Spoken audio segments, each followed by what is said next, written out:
Lorsque des millions de mètres cubes d'eau submergent zones habitées et campagnes, l'homme est confronté à l'une des pires catastrophes naturelles au monde, les inondations. Les 20 dernières années, elles ont causé plus de 150 000 morts sur la planète. Les inondations sont le risque le plus représenté à l'heure actuelle à l'échelle planétaire. On ne peut pas stopper une onde de crue, on ne peut pas stopper une inondation, on ne peut pas arrêter la pluie de tomber. Vous ne pouvez rien faire. Comment peut-on arriver à de telles inondations destructrices?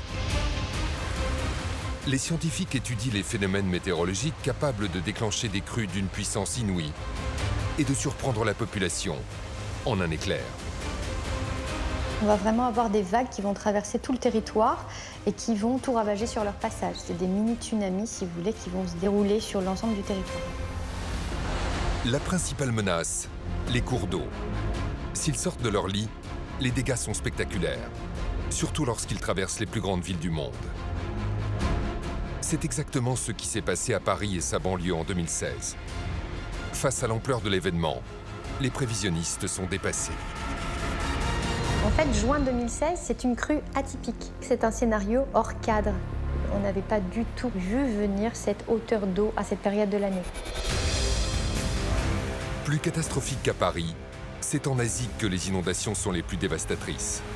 En cause, un phénomène climatique bien connu, la mousson. Chaque année, elle provoque des pluies torrentielles qui ravagent tout sur leur passage. Vous avez des trompes d'eau, des cascades qui se créent en quelques heures, donc les catastrophes sont quasi inévitables. Des catastrophes qui peuvent aussi venir des océans. Les scientifiques parlent alors de submersion marine. Un danger qui menace nos littoraux de l'Atlantique, malgré les nombreuses digues de protection. C'est ce qui s'est passé en 2010. Avec la tempête Xynthia, toutes les conditions sont réunies pour créer l'une des pires inondations des côtes françaises. Il y avait des grands jets d'eau, puis tout d'un coup, la baie vitrée se met à exploser. Donc on s'est dit, on est dans notre maison, mais on est dans la mer, quoi. On est vraiment fait comme des rats. Avec le réchauffement climatique, de nombreuses régions du globe seront menacées par les inondations géantes. Les scientifiques s'alarment. Ces submersions risquent d'engloutir de plus en plus de pays dans le monde. Comment prévoir ce phénomène dévastateur qui touche des millions de personnes ?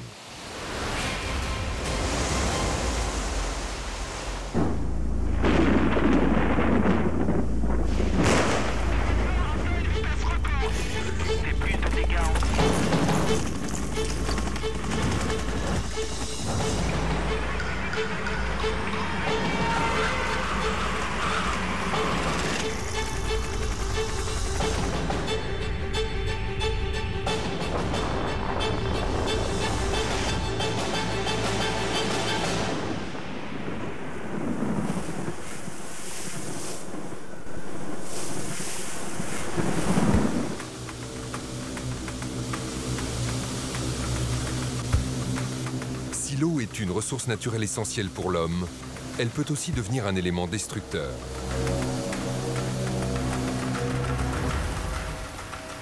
Lorsque des pluies diluviennes s'abattent, les territoires se transforment en de vastes zones inondées.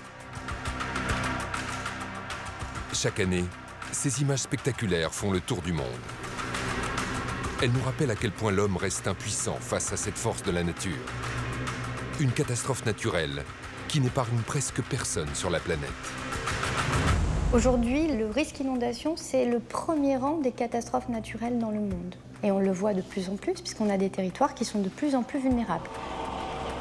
Pour l'année 2017, on a à peu près 700 événements qui se sont produits pour à peu près 10 000 morts sur l'échelle du monde entier.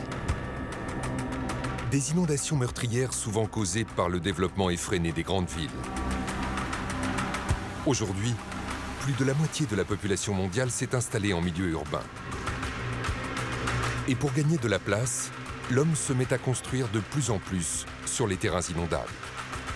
L'ensemble des grands pôles d'urbanisation se sont faits majoritairement au bord de cours d'eau. C'est quelque chose qui est naturel, qui est historique. À l'échelle planétaire, on a à peu près un peu moins de 60% des villes qui sont soumises à des risques majeurs. Et la plupart de ces villes sont soumises au risque inondation. Un risque qui a affecté ces 20 dernières années plus de 2 milliards de personnes dans le monde. Les principaux pays touchés sont les États-Unis, l'Inde et la Chine. Mais la France ne fait pas exception. Un Français sur 4 habite en zone inondable. Mais alors comment une telle catastrophe peut-elle se produire? Dans la majorité des cas, tout commence par la pluie. Car ce sont les millions de litres d'eau qui se déversent sur un territoire qui alimentent des rivières ou des fleuves. Mais en temps normal, l'eau de pluie n'a pas le temps de rejoindre le cours d'eau. En effet, avec la chaleur de la terre ou grâce à l'action de la végétation, elle s'évapore dans l'atmosphère. L'eau qui reste s'infiltre dans les sols et rejoint les nappes phréatiques. Par contre, si la pluie est trop abondante, la terre se retrouve gorgée d'eau et forme une couche imperméable à la surface. C'est ce que les spécialistes appellent des sols saturés. Si le sol est saturé, en fait, ses capacités d'infiltration vont être réduites. Plus un sol est saturé, plus la vitesse d'infiltration dans ce sol est faible. Et donc, on peut avoir localement des moments où l'intensité de la pluie dépasse la capacité d'infiltration dans le sol. Alors, à ce moment-là, l'eau stagne en surface et elle ne stagne pas très longtemps. S'il y a un peu de pente localement, l'eau commence à ruisseler. Et plus le relief est important, plus vite l'eau va dévaler les pentes. Un ruissellement qui s'accélère davantage lorsque l'eau de pluie rencontre les sols des zones urbaines, imperméabilisées par l'asphalte des routes et des trottoirs. Dès lors que l'eau ruisselle à la surface d'une zone imperméabilisée, elle va rejoindre un caniveau, elle va rejoindre une zone où elle va transiter plus rapidement. Elle va former des mini-rivières, des rivières éphémères bien sûr, qui s'arrêteront dès lors que la pluie s'arrêtera. Et puis dans ces mini-rivières éphémères, l'eau va transiter très vite. Ces images de Paris témoignent de l'ampleur que peut prendre ce phénomène lors d'une pluie torrentielle. Pire, le 3 octobre 2015, Cannes a été victime de l'un des événements pluvieux les plus tragiques recensés en France ces 40 dernières années. Ce jour-là, un orage stationnaire cause des pluies diluviennes. L'imperméabilité des sols fait monter en quelques instants le niveau de l'eau dans les rues de la ville. On déplore des milliers de sinistrés et surtout 5 morts. Il y a des études qui ont été menées qui montrent que 90% des victimes qui ont eu lieu en France ces dernières années ont eu lieu en dehors des cours d'eau. On n'était pas dans la zone inondable. On était dans une zone qui était soumise justement à cet effet de ruissellement. Ce ruissellement va aussi alimenter en eau, de manière inhabituelle, les cours d'eau les plus proches. En temps normal, un cours d'eau coule dans ce qu'on appelle le lit mineur. Mais lorsque la quantité de pluie est importante, le cours d'eau entre en crue. Son niveau et son débit augmentent. Il s'étend tout d'abord dans ce qu'on appelle le lit moyen. Quand les pluies sont très au-dessus de la moyenne, la crue prend des proportions exceptionnelles et submerge son lit majeur. Elle cause alors une inondation des territoires, habituellement hors d'eau. On est capable aujourd'hui de déterminer à travers des atlas de zones inondables quels sont ces champs d'inondation potentiels et on se rend compte qu'effectivement on a construit énormément sur ces dernières décennies dans ces territoires. C'est exactement ce qu'il s'est passé en Allemagne avec les fleuves de l'Elbe et du Danube. En juin 2013, ces fleuves enregistrent des records de crues. À certains endroits, ils dépassent jusqu'à 4 fois le niveau de leur lit habituel. Ces inondations causent des dégâts de presque 7 milliards d'euros et obligent plus de 85 000 personnes à évacuer. Une situation dramatique qui va se prolonger sur plusieurs semaines. L'inondation met beaucoup de temps à se propager puisqu'on est sur des pentes qui sont très faibles et donc l'eau met beaucoup de temps pour avancer. On est aussi sur des zones très vastes où les espaces qui sont occupés par les cours d'eau sont très importants et de fait l'étalement fait qu'on a une vitesse qui est beaucoup plus lente que dans une configuration beaucoup plus étroite où là les débits sont beaucoup plus rapides. C'est notamment le cas dans les reliefs de montagne. Les vallées étroites et les pentes raides peuvent causer en quelques heures ce que les spécialistes appellent une crue éclair.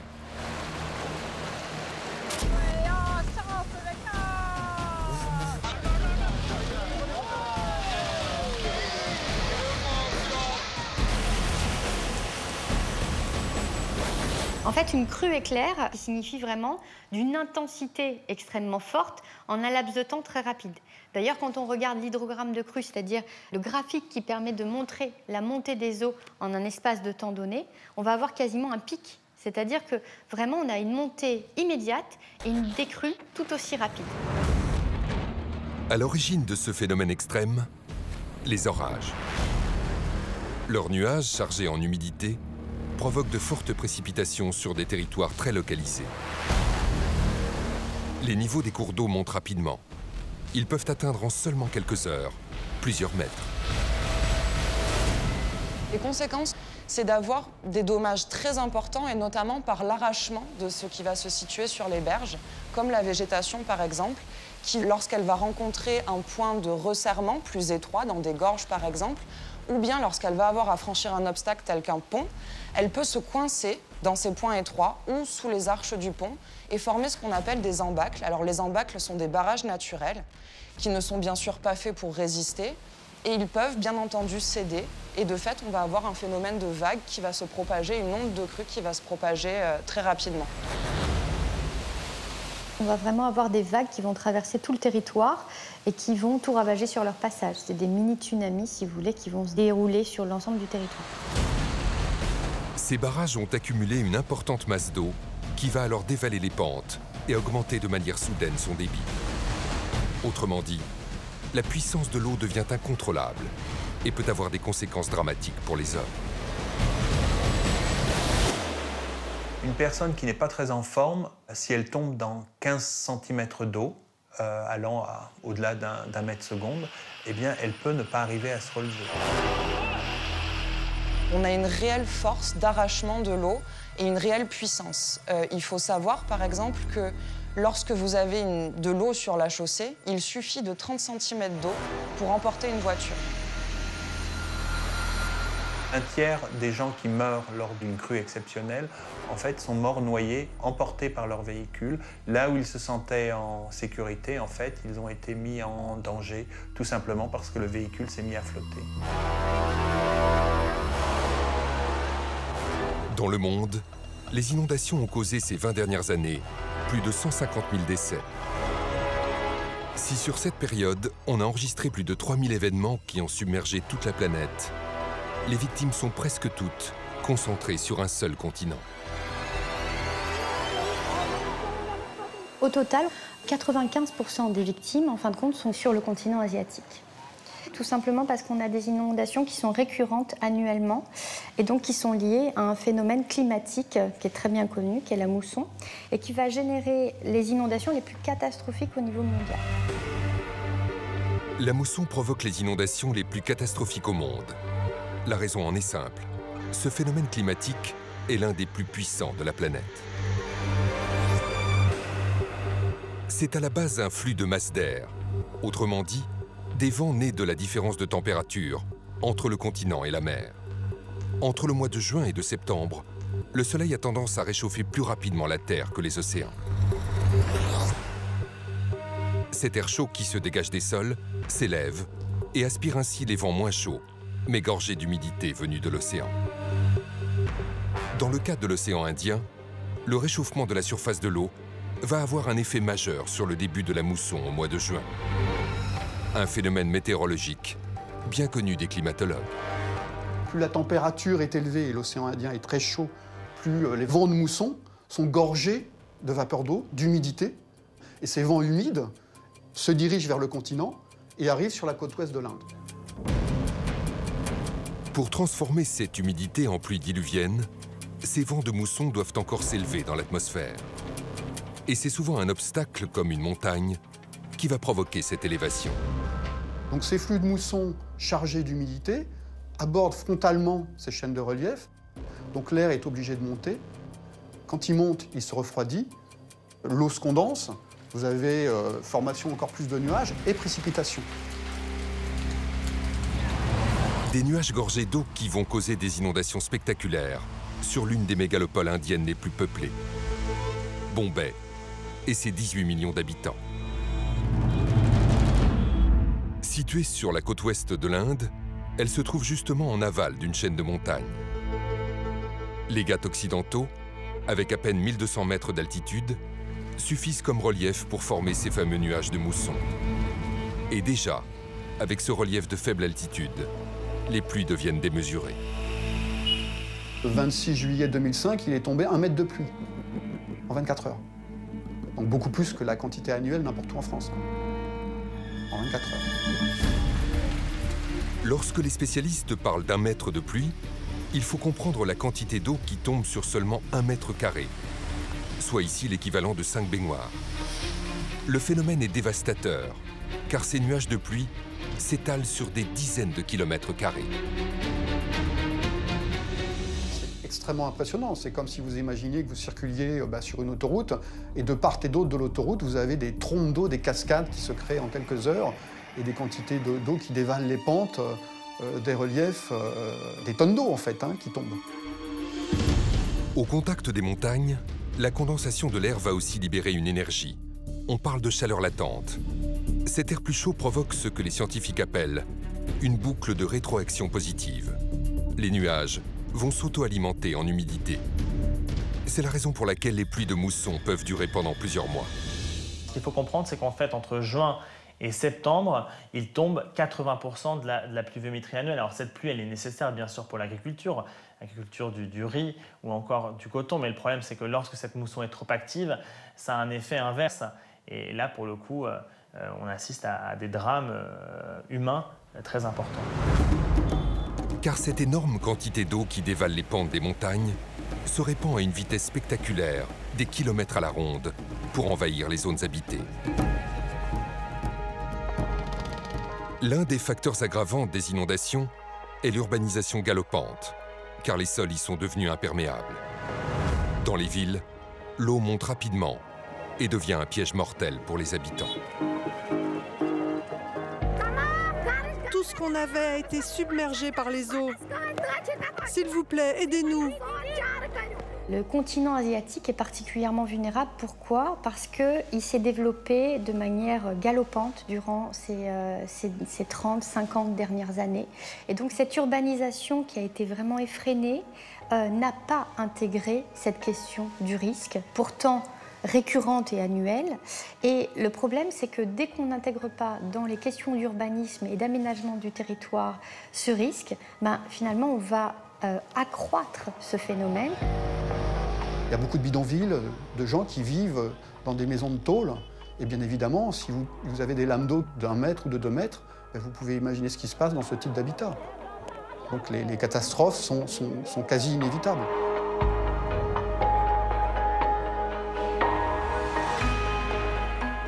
De plus, piégée par les sols imperméables, l'inondation met beaucoup de temps à refluer. Au bout de seulement 48 heures, cette eau qui n'arrive pas à s'écouler est souillée par toutes sortes de déchets. On a un réel problème de salubrité publique avec les eaux stagnantes. On peut avoir la présence de cadavres animaux dans l'eau qui va engendrer le développement possible de pathologies et qui peuvent créer un risque sanitaire réel pour une population entière. Ces inondations dramatiques touchent tout le continent asiatique. Un peu plus au nord, la Chine, le pays le plus peuplé du monde, est lui aussi frappé par ce phénomène extrême. En 30 ans, on y a recensé plus de 200 inondations géantes. Comme en témoignent ces images spectaculaires. En août 2016, la ville de Yulin, une cité de 3 millions d'habitants, est envahie par une violente crue éclair. Face à la puissance torrentielle de l'eau, 3 personnes se retrouvent coincées dans cette voiture qui risque d'être emportée à tout moment. Heureusement, les passagers du bus se mobilisent. Ils parviennent à extraire in extremis la conductrice et ses enfants. La Chine est concernée par une mousson qui vient du Pacifique Ouest et qui apporte aussi des quantités de pluie importantes. Et c'est aussi une région qui est très concernée par les cyclones, en fait, ou les typhons, ou les tempêtes tropicales, même pendant la saison de mousson. La Chine se trouve aux limites nord de la mousson. Les vents y sont moins forts et ne sont pas capables d'empêcher la formation de cyclones, contrairement aux autres pays asiatiques situés au bord de l'océan Indien. Une situation exceptionnelle qui va démultiplier la quantité de pluie qui tombe sur le sud de la Chine lorsque moussons et cyclones se conjuguent. Chaque année, des inondations destructrices forcent des centaines de milliers de personnes à évacuer leurs habitations construites en zone inondable. Nous avons reçu l'ordre du gouvernement de faire évacuer les habitants dans l'heure. Nous avons réussi à en évacuer la moitié. Et avec ces gigantesques pluies, les catastrophes s'enchaînent. Les terres fragilisées provoquent des glissements de terrain spectaculaires. La mousson commence début juin. Et en 2017, les conséquences sont tragiques dès le premier mois. Malheureusement, le bilan humain est très lourd, hein. Plus de 60 morts, des dizaines de personnes disparues. Près de 50 000 maisons ont été détruites, hein, se sont effondrées pendant cette période. Près de 350 000 habitations ont été impactées, donc partiellement détruites. C'est un chiffre assez impressionnant. Des centaines de milliers de personnes ont dû être déplacées. On parle d'1 million de personnes, hein, qui ont dû se déplacer pendant cette mousson afin de survivre en quelque sorte. Et puis le bilan économique également qui est très lourd, hein, près de 5 milliards d'euros. Donc vraiment une mousson dévastatrice en Chine en juin 2017. Au final, ces inondations auront été les plus catastrophiques de cette dernière décennie en Chine. En 2017, sur le continent asiatique, pas moins de 40 millions de personnes auront été affectées par ce phénomène dévastateur. Les grandes capitales ne sont pas épargnées par cette menace.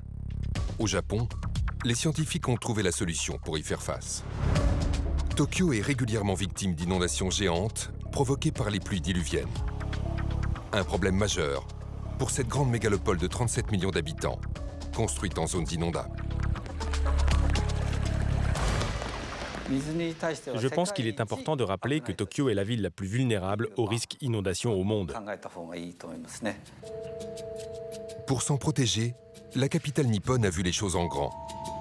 Elle s'est dotée d'un système de canalisation anti-inondation spectaculaire, situé à une trentaine de kilomètres en amont de la capitale.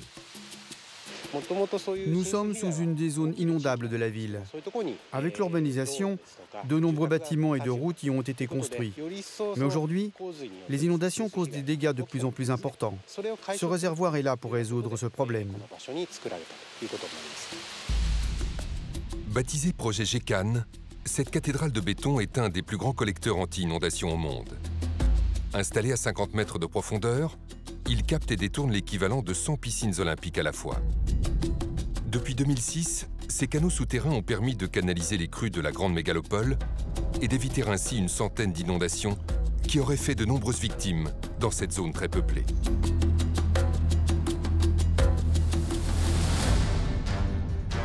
Si la France a un climat moins extrême que l'Asie, elle n'est pas épargnée pour autant par les inondations. L'ensemble du pays est traversé par 270 000 km de cours d'eau, avec un risque d'inondation majeure sur 5% du territoire. En France, le risque inondation est le risque le plus important sur la France métropolitaine. On est sur 17 millions d'habitants qui sont concernés, soit 1 sur 4. Parmi les plus grands fleuves français, la Seine ne déroge pas à la règle. Ce fleuve coule sur plus de 700 km depuis le plateau de Langres jusqu'au Havre, où il se jette dans la Manche. Son bassin versant s'étend sur plusieurs départements, récoltant ainsi les eaux de ses nombreux affluents comme l'Oise, la Marne, l'Aube et l'Yonne. Ce vaste territoire regroupe près de 30% de la population française. L'un des points critiques de ce fleuve, Paris, et sa banlieue qui concentre 12 millions d'habitants. Chaque année, ce fleuve est sous haute surveillance, car il déborde régulièrement. En janvier 2018, une grande crue a frappé la capitale et la majeure partie du bassin de la Seine. Mais la plus violente des inondations date de juin 2016, à une période de l'année où on ne l'attendait pas. En seulement quelques jours, le fleuve a atteint son plus haut niveau depuis plus de 30 ans. À l'époque, les autorités envisagent un scénario catastrophe, une crue centenale.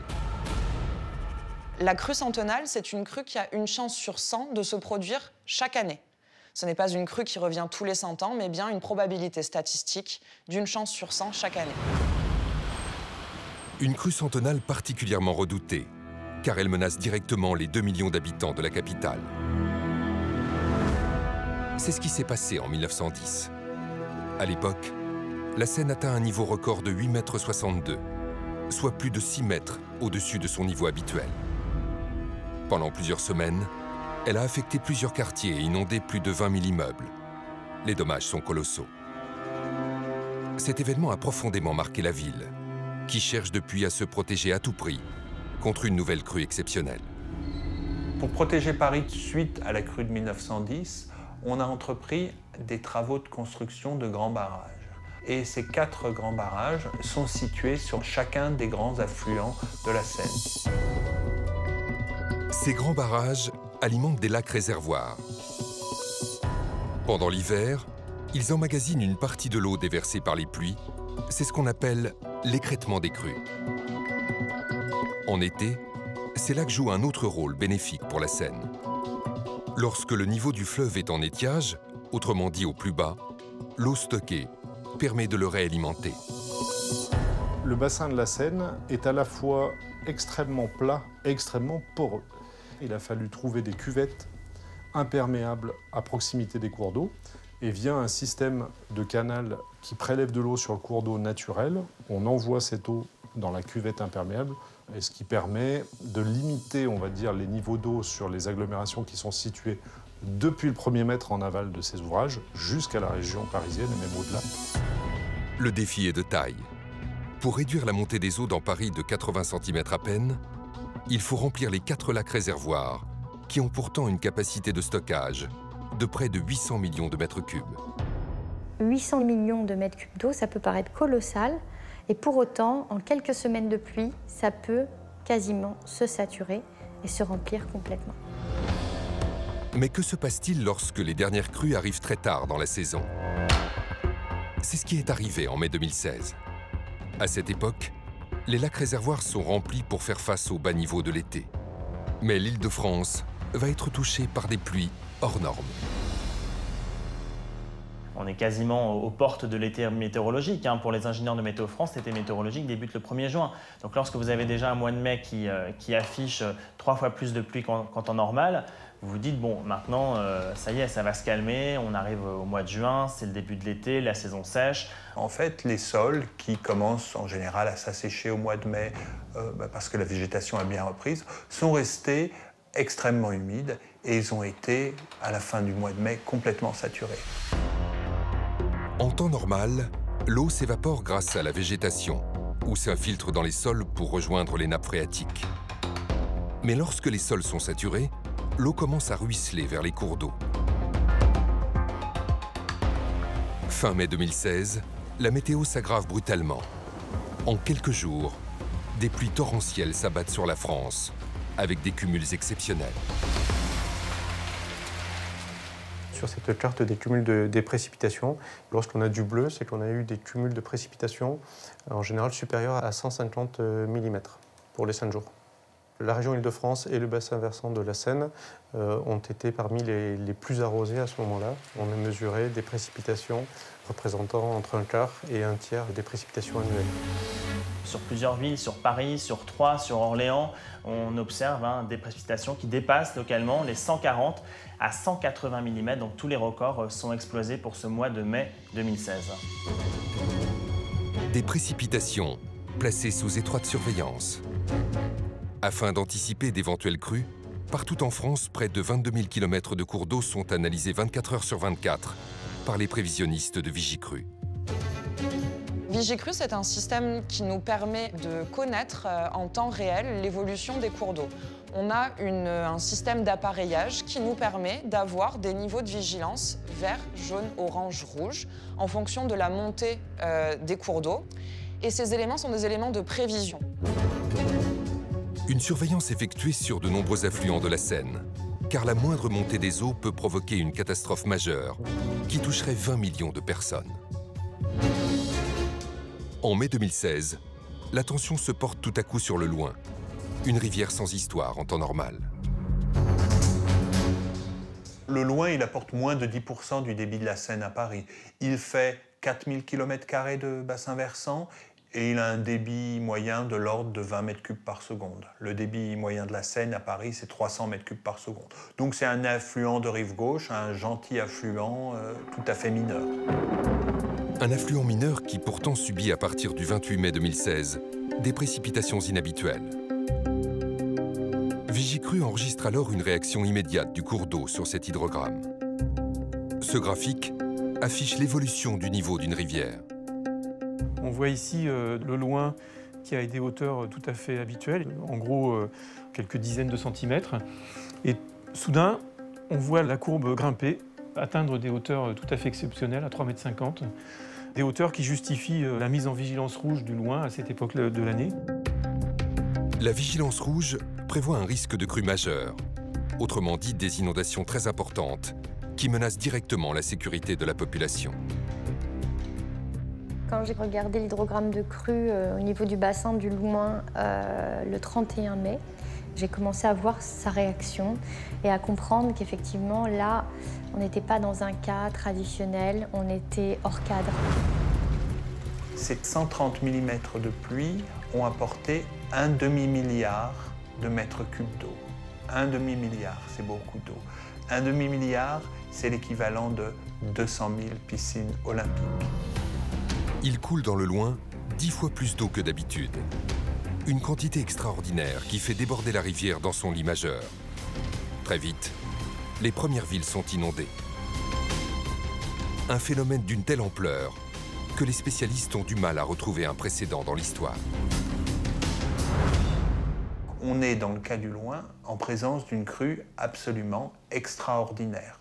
Sa période de retour, qui caractérise sa rareté, elle se chiffre en centaines d'années, voire en milliers d'années. Le 1er juin, cette inondation historique surprend les habitants de Nemours. On mesure plus d'1 mètre d'eau au centre de la ville. Les 4000 habitants doivent être évacués en urgence. Face à cette crise majeure, rien ne semble pouvoir empêcher la progression de cette inondation exceptionnelle, ni même les fameux lacs réservoirs. Le Loing se jette dans la Seine bien après ces lacs réservoirs. Donc ces lacs réservoirs étaient tout simplement hors jeu. Lorsqu'on a vu ce qui se passait en amont, on s'est dit, en fait, c'est ce qui nous attend. C'est ce qui nous attend à Paris. Et je crois que c'est vraiment là où on a pris la mesure de l'importance de cette crue. Une inondation n'envahit pas tout le territoire en même temps, mais elle se répand en suivant le cours d'eau tel une vague, du point le plus haut vers le point le plus bas. Les scientifiques appellent cette progression de la montée des eaux une onde de crue. Si en 2016, le Loing est la plus grosse menace, d'autres affluents atteignent aussi des niveaux inquiétants du fait des fortes pluies. Et dans ce cas, le principal risque d'un bassin versant est de subir une arrivée des ondes de crue simultanées de plusieurs affluents. Un phénomène connu sous le nom de crue concomitante. Ce qui compte, c'est à partir de quand les ondes de crue des différentes propagations des différents bassins vont finir par se croiser et devenir concomitantes. Si vous avez plusieurs bassins qui réagissent et si effectivement tout ça converge, et là on arrive sur des niveaux très très importants. En juin 2016, ces crues concomitantes ne vont pas tarder à converger vers la Seine. Elles se jettent toutes dans le fleuve principal, à seulement quelques kilomètres en amont de Paris. Au cœur de la capitale, sous le pont d'Austerlitz, les autorités mesurent en temps normal un niveau moyen de 2 mètres. Le fleuve va très rapidement atteindre des seuils critiques. On observe même une montée des eaux de 5 cm par heure. Dès 3,70 m, les autorités décident de fermer la voie Georges Pompidou. Ce sont quand même des dizaines de milliers de voitures qui circulent chaque jour sur son tronçon. Puis dès 4,30 m, c'est l'arrêt de la navigation fluviale avec des impacts économiques importants. Et puis ensuite, le niveau continue d'augmenter. Et à 5,80 m, 6 m, on a déjà des infiltrations dans les stations de métro qui doivent fermer pour des raisons de sécurité. Moins d'une semaine après les premières averses sur le Loing, le pic de crue de la Seine est de 6,10 m. Le zouave du pont de l'Alma, la référence populaire des Parisiens, n'avait pas vu une telle montée des eaux depuis 1982. On n'avait pas du tout prévu ni vu venir cette hauteur d'eau atteinte sur le territoire à cette période de l'année. On n'imaginait pas que ces crues printanières allaient pouvoir finalement surélever le cours d'eau aussi rapidement en aussi peu de temps. Donc ça, c'est quelque chose qui était difficilement prévisible. Si Paris a échappé à une inondation majeure, le bilan est bien plus lourd en amont et en aval de la capitale. Cette catastrophe a obligé pas moins de 20 000 personnes à être évacuées. Après la crue de 1910, on a rehaussé les quais de Paris à la côte de 1910, c'est-à-dire 8,60 m, mais pas la banlieue puisqu'elle n'existait pas à l'époque. On a une concentration démographique qui est telle en Île-de-France que il faut trouver du terrain pour bâtir. Et donc du coup, on a construit ces dernières décennies sur des zones inondables. En 2016, la crue de la Seine a causé plus d'1 milliard d'euros de dommages. Si le fleuve était touché par des inondations équivalentes à une crue centennale comme en 1910, on estime le coût à 30 milliards d'euros. Cela impacterait 5 millions de personnes, rien qu'en Île-de-France.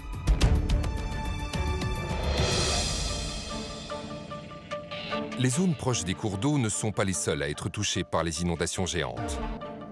Les littoraux d'une grande partie de la planète sont aussi concernés. Des centaines de millions de personnes vivent sur des côtes qui risquent d'être submergées par les mers et les océans. On parle de submersion marine. La submersion marine, c'est lorsque les eaux de mer, les eaux salées, pénètrent à l'intérieur des terres. Donc on a un phénomène de dépassement des ouvrages de protection ou du cordon dunaire. Et on a donc un envahissement de ces eaux marines sur les littoraux. Dans le monde, il existe deux types de submersion marine. La plus connue est aussi appelée tsunami. Les séismes en sont généralement la cause. Elle se caractérise par une vague qui déferle sur les côtes, provoquant une montée soudaine des eaux sur tout le littoral. L'autre type de submersion marine est provoquée cette fois-ci par des phénomènes purement météorologiques, tels que des ouragans ou encore de violentes tempêtes. C'est ce second type de submersion qui menace le littoral atlantique français. En 2010, la tempête Xynthia va déclencher sur les côtes charentaises et vendéennes des inondations aux conséquences dévastatrices. C'est une des pires submersions marines que la France métropolitaine ait jamais connue. Tout commence le 27 février 2010. Les météorologistes prévoient le passage sur les côtes atlantiques françaises d'une tempête d'une intensité hors norme. On voit une poche de vent très fort avec des rafales qui atteignent les 150 km/h qui sont sur le littoral atlantique. C'était la première fois depuis 8 ans que la procédure de vigilance est opérationnelle, que la Charente-Maritime et la Vendée étaient placées en vigilance rouge. Donc une fois tous les 8 ans, ça montre quand même la manière dont on voyait cette tempête. On pensait effectivement que c'était quelque chose de très grave. Le pic de cette tempête, appelée Xynthia, est prévu le 28 février, entre 2h et 5h du matin. Mais problème, cette nuit-là, un autre phénomène va alerter les prévisionnistes. La marée haute, liée à la position de la Lune. C'est l'astre qui influence le plus les marées des océans. La Lune met 28 jours pour faire le tour de la Terre. Et dans deux positions particulières, l'attraction qu'elle exerce est importante et ça déclenche des marées hautes de vivo, c'est-à-dire des marées pour lesquelles l'amplitude est importante. Et là, ce qui s'est passé pendant Xynthia, c'est qu'on a eu la tempête pendant la grande vivo. Ce 28 février, le coefficient de marée prévoit une montée des eaux de 6,5 mètres. Cette hauteur est la différence entre la basse et la haute mer. Mais la nuit de la tempête Xynthia, ce niveau d'eau va atteindre plus de 8 mètres. Toute élévation du niveau d'eau qui est au-dessus de ce qui est prédit, ça porte un nom, ça s'appelle une surcote. Et dans le cas de Xynthia, la surcote en question était de 1,50 m au-dessus du niveau prédit. Cette surcote est en partie liée au système dépressionnaire de la tempête qui aspire l'eau vers le haut et augmente son niveau de près d'un demi-mètre. Le dernier mètre est lui causée par le frottement du vent sur la surface de l'eau. Plus le vent est fort, plus il accroche les vagues et plus il augmente la houle. Toutes les conditions sont alors réunies pour pousser les vagues destructrices au-dessus des digues et déferler sur les terres, entraînant de terribles inondations. Le timing joue un rôle très important, c'est-à-dire l'heure à laquelle la tempête va passer. Là, malheureusement, la tempête Xynthia, elle est arrivée au moment de la pleine mer. Vous aviez donc cette surcote de 1,50 m et l'eau qui est rentrée dans l'intérieur des terres. Et ça, clairement, on ne peut rien y faire. Une addition des forces de la nature qui n'arrive que très rarement. Dans le cas de Xynthia, la submersion marine va inonder des zones habitées situées sur un territoire à très faible altitude. Autrefois, ces terres étaient sous les eaux, à chaque marée haute. Pour contrôler cette marée, l'homme a construit les digues et on a fini par poldériser, c'est-à-dire qu'on a gagné du territoire sur l'océan grâce à ces digues. Et derrière les digues, ces territoires qui étaient en position basse, en plus se sont tassés. Et au final, on arrive à des territoires qui sont sous le niveau de la mer en marée haute de Vivo, naturellement. En Charente-Maritime, au sud de La Rochelle, Étré est une des villes touchées par Xynthia. La zone sinistrée se trouve derrière ces digues, sur ces fameux polders. Anna et sa famille vivaient ici depuis quelques années. La nuit de la tempête, elle est encore réveillée lorsque surgit l'eau dans son jardin. On a vu que l'eau remplissait complètement le jardin, quoi. Donc on voyait de l'eau jusqu'en haut de la baie vitrée. Donc on s'est dit, on est dans notre maison, mais on est dans la mer, quoi. Pourquoi l'eau est-elle montée si vite? Lorsque les vagues atteignent leur hauteur maximale, elles déferlent au-dessus des digues ou s'engouffrent par la moindre brèche. Cette eau se retrouve alors piégée entre ce système de protection et la voie ferrée, construite sur un remblai. L'eau ne peut plus s'évacuer dans la mer, puisque le niveau de la terre est en dessous de celui de la mer. Les habitants sont pris au piège dans cette cuvette étroite. Et plus l'eau monte, plus elle exerce une forte pression sur les maisons. La moindre ouverture devient un danger potentiel. Donc ça a commencé à faire des jets d'eau partout au niveau de tous les joints, en fait. Donc là, au niveau de la porte, c'est pareil, il y avait des grands jets d'eau qui apparaissaient un peu de partout. Au niveau de la fenêtre, c'était pareil. Tous les joints, hein, ça pissait de partout, en fait, de l'eau. Et puis tout d'un coup, la baie vitrée, en fait, se met à exploser. L'eau s'engouffre à l'intérieur en quelques secondes et atteint rapidement 1,80 m. Anna et sa famille doivent réagir immédiatement. Leur seule issue, fuir vers l'extérieur.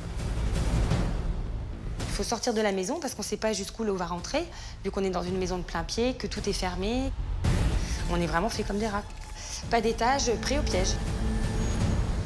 Le fait d'avoir un habitat de plein pied, et on l'a vu avec la tempête Xynthia, fait qu'on a vraiment une vulnérabilité qui est accrue et qui fait que l'enjeu humain est directement concerné. C'est-à-dire qu'il n'y a pas de possibilité aux gens de pouvoir avoir un étage refuge et donc c'est vraiment la sécurité des personnes qui est mise en danger. Heureusement, les clés sont sur la porte et on peut ouvrir cette porte-là et on se retrouve donc dehors. Et là, faut nager, quoi. Là, vous êtes dehors dans la mer. Pour rejoindre un toit refuge, ils nagent dans une eau glaciale. Et comme pour les inondations des rivières, l'eau n'est pas translucide, mais boueuse, car chargée en sédiments. Ça, c'est la vase qui a été transportée par l'eau de la tempête et que les gens ont retrouvé dans leurs habitations, dans leurs jardins, etc., qui a tout recouvert. On voit que c'est un sédiment qui est extrêmement fin, hein, et s'il y a des vagues, et a fortiori s'il y a une tempête, elle va accompagner le mouvement de l'eau. Mais cette eau boueuse a un autre inconvénient. Elle est salée. Lors des submersions marines, l'inondation a des conséquences dramatiques sur les sols. L'eau salée va re-rentrer ensuite dans les nappes, dans les terres, et donc va avoir d'autres types de dommages, notamment sur le plan agricole.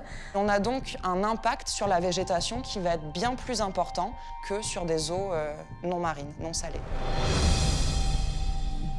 Après le passage de la tempête Xynthia, le bilan humain est considérable. On déplore 47 décès en France. Presque tous ont été pris au piège chez eux par la submersion très rapide. On a gagné par rapport à l'océan lors des derniers siècles, en poldérisant les côtes. Mais ces côtes sont extrêmement fragiles et il suffit finalement de pas grand-chose pour que l'océan reprenne ses droits.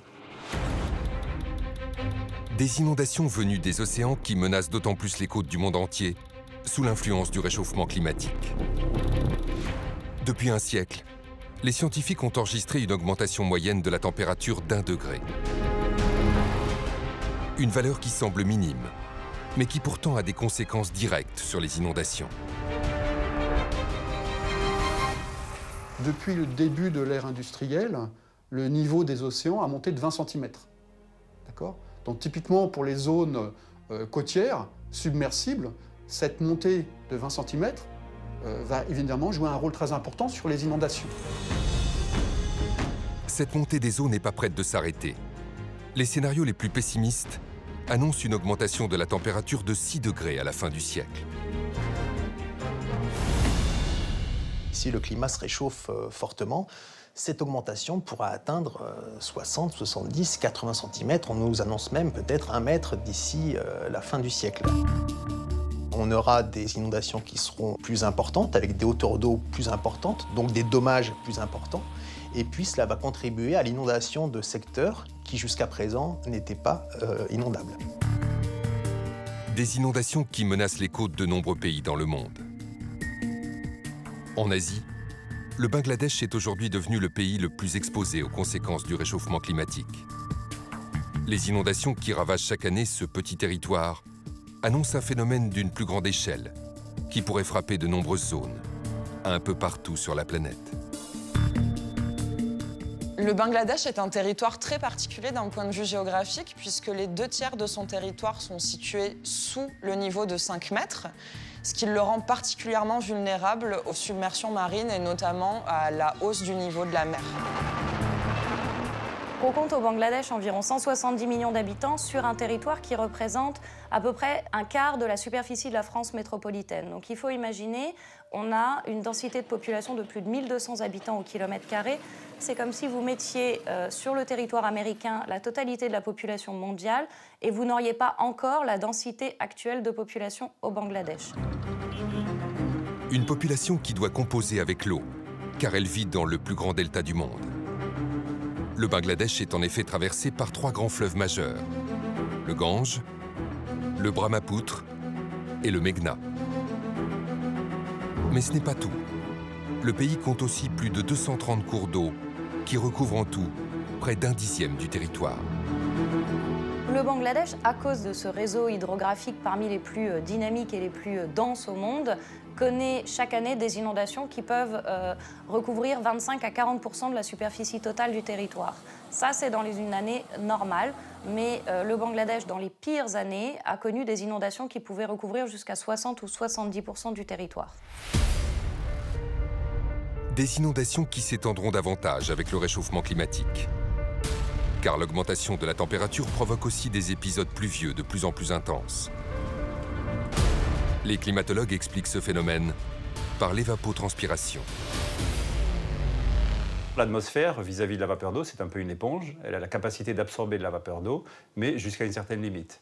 Et plus l'atmosphère est chaude, plus cette limite est élevée. Donc une atmosphère plus chaude contiendra plus de vapeur d'eau. Lorsque vous avez à peu près 1 degré centigrade d'élévation de température, pour les températures moyennes que l'on connaît actuellement sur le globe, vous avez une augmentation de 6 à 7% de vapeur d'eau que peut contenir l'air.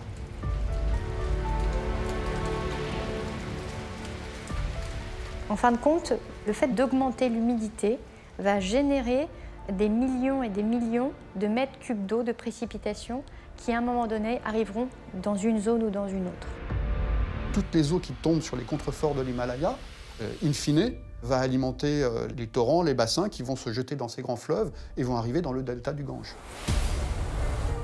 Dans les fleuves, ces pluies torrentielles augmentent les débits jusqu'à 20 fois la normale. Elles provoquent des inondations qui laissent des millions de personnes sans terre habitable. Conjuguées à la montée des océans, le Bangladesh est aujourd'hui menacé de disparition. On estime chaque année que c'est environ 10 000 hectares de terre qui disparaissent avec l'érosion au Bangladesh. La plupart des experts considèrent que d'ici 2050, le Bangladesh risque de perdre 17 à 20% de son territoire. Des projections alarmantes, surtout qu'on prévoit une explosion démographique. La barre des 200 millions d'habitants sera vite franchie. Le nombre de réfugiés climatiques dans le pays pourrait alors atteindre 50 millions de personnes. Une migration qui ne se limitera pas au Bangladesh, mais concernera le monde entier. D'ici 2050, on estime que c'est 200 à 250 millions de personnes qui pourraient être déplacées par les catastrophes naturelles. Au premier rang de ces catastrophes, on aura les inondations. Des déplacements qui créent un cercle vicieux. Les migrations engendrent l'étalement des villes sur les zones inondables, avec de nouvelles constructions qui risquent d'alourdir la facture des dommages causés par les inondations.